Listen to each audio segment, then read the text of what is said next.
महाराष्ट्र की राजनीति में आज बड़ा भूचाल आया है। भारतीय जनता पार्टी के नागपुर के वरिष्ठ नेता और विधान परिषद सदस्य संदीप जोशी ने सक्रिय राजनीति से संन्यास लेने का निर्णय घोषित किया है। इस संबंध में जारी एक भावुक पत्र में उन्होंने केंद्रीय मंत्री नितिन गडकरी और मुख्यमंत्री देवेंद्र फडणवीस से क्षमा मांगते हुए यह फैसला लेने की बात कही। जोशी ने स्पष्ट किया कि 13 मई को उनका विधान परिषद सदस्यता की अवधि समाप्त होने के बाद वे कोई भी राजनीतिक पद या जिम्मेदारी स्वीकार नहीं करेंगे। बढ़ती प्रतिस्पर्धा, अवसरवाद और युवा को आगे बढ़ने का अवसर मिले, इसी भावना से यह निर्णय लिया गया है। आगे भी वे सामाजिक, सांस्कृतिक और खेल क्षेत्र में सक्रिय रहकर सेवा कार्य जारी रखेंगे।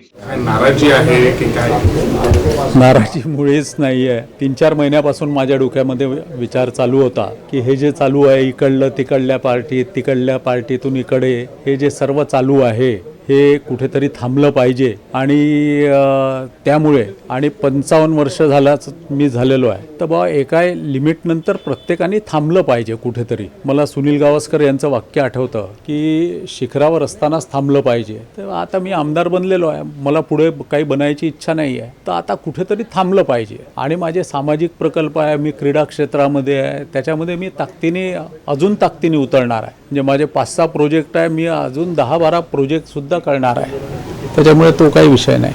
पक्षाने समजा नवी जबाबदारी टाकली तुमच्यावर, ती स्वीकारणार की काय?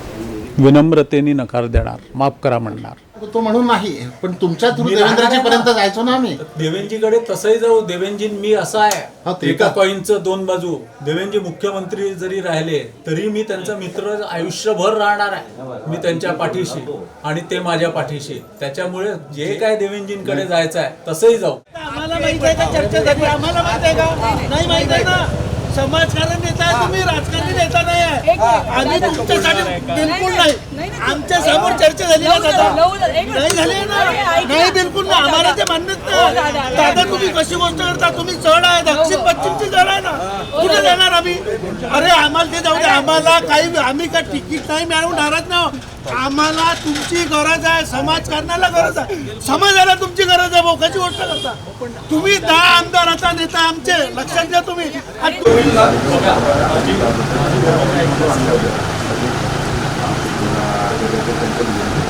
गेले 3-4 महिने झाले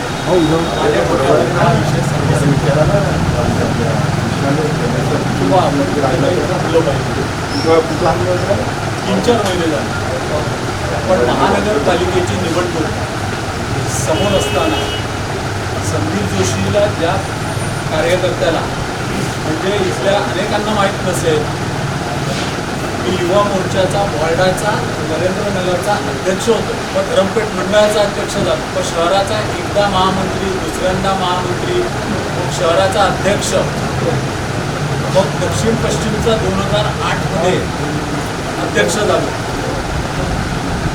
त्याच्यानंतर सोपी आहे का? काही तर कारण असेल ना, तर ते कारण जे होतं आणि त्याच्यात तुम्हाला कसं वाटतंय मला माहीत नाही, पण या पार्टीतून निवडून यायचं आणि उद्याच्या उद्या त्या पार्टीत जायचं। आज तिकीट नाही मिळाली म्हणून बंडखोरी करायची। आपल्याला पश्चिममधलं उदाहरण माहीत आहे। 7 वेळा भारतीय जनता पार्टीने, म्हणजे पहिले अपक्ष, नंतर 7 वेळा भारतीय जनता पार्टीने नगरसेवक बनवलं, पण 8व्यांदा नाही बनवलं तर पार्टी सोडून बंडखोरी। आणि पाडलं कोणाला? भारतीय जनता पार्टीच्या बाईला।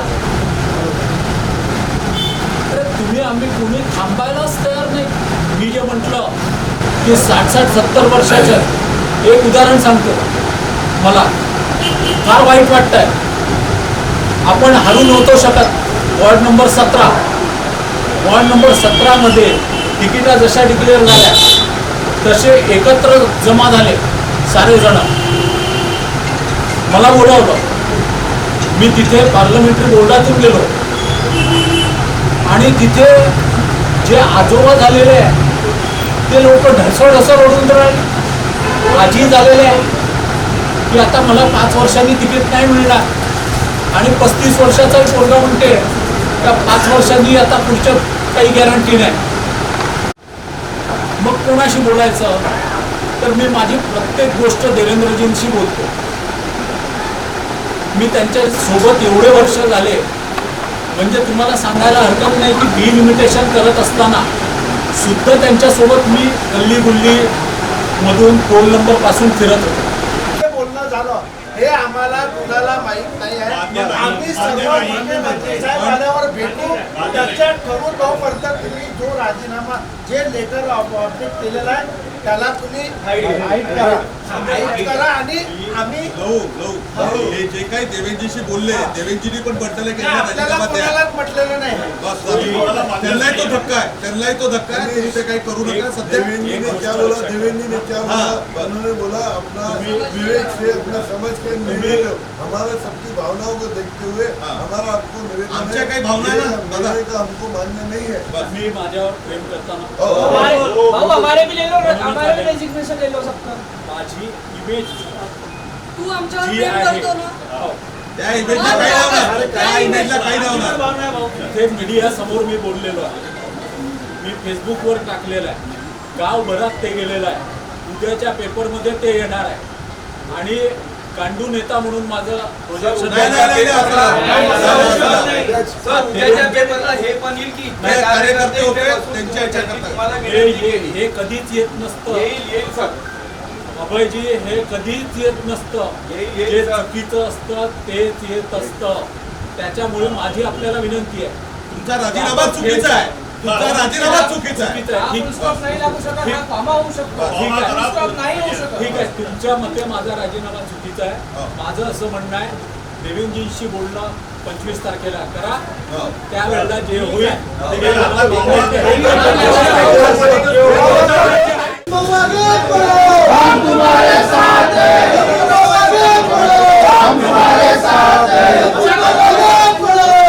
संदीप जोशी यांच्या राजकीय निवृत्तीनंतर कार्यकर्त्यांमध्ये एक मोठी नाराजी आली आहे. कार्यकर्ते त्यांच्या या निर्णयानंतरच जे आहे त्यांच्या कार्यालयासमोर अनशनला बसले आहे.